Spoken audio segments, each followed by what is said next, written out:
అమరావతి పేరుతో ప్రజలను మభ్యపెట్టడం తప్ప కూటమి ప్రభుత్వం చేస్తున్నదేం లేదన్న జగన్ విమర్శలపై ఆగ్రహం వ్యక్తం చేశారు చంద్రబాబు. అభివృద్ధి అంటే ఎలా ఉంటుందో చూపిస్తా అన్నారు.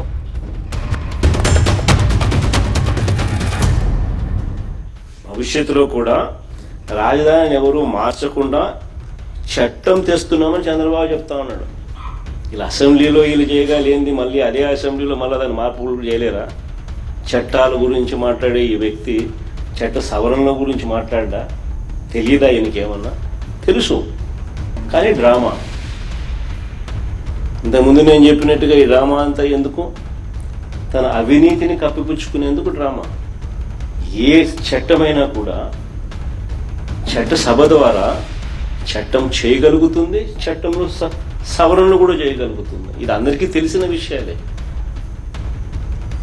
3 ఏళ్ల పిల్లోడు 6 ఏళ్ల పిల్లోడిని అడిగినా చెప్తారు. కానీ చంద్రబాబు నాయుడు ఏదో కొత్తగా ప్రజలకు తెలియనట్టుగా, దాన్ని పక్కదోవ పట్టించేట్టుగా, దాన్ని ఏదో విప్లవాత్మకంగా తీసుకొని వస్తానట్టుగా ఓ బిల్డప్, దానికి ఒక కథ. అమరావతి ఇక అజేయం, అన్స్టాపబుల్, శాశ్వతం, ఎవ్వరూ ఏమీ చేయలేరు. ఎవరైనా పగటి కళలు కానీ ప్రజల్ని కన్ఫ్యూజ్ చేయాలంటే మీ కళలు పగటి కళలుగా మిగిలిపోతాయి తప్ప మీ వల్ల ఏమీ కాదు. మీరు ఏ చెడు తలపెట్టలేరు, తలపెట్టినా జరగదు. మీరు శాపాలు పెడితే ఆ శాపాలు తిరిగి మిగేదగలుగుతాయి తప్ప దీనికి కాదని మరొకసారి తెలియజేస్తున్నా. ఎవరిని మభ్య పెడతారు మీరు? ఒకసారి రాజధాని కట్టినాక తుగ్లకులు కొత్తగా వచ్చి ప్రతి ఒక్కరు మారుస్తూ ఉంటే ఆ స్వేచ్ఛ ఉందా?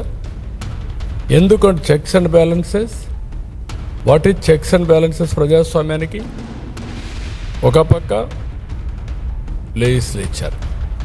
లెజిస్లేచర్ చేసే చట్టాలు ప్రజా ఆమోదయోగ్యంగా ఉండాలి, రాజ్యాంగబద్ధంగా ఉండాలి.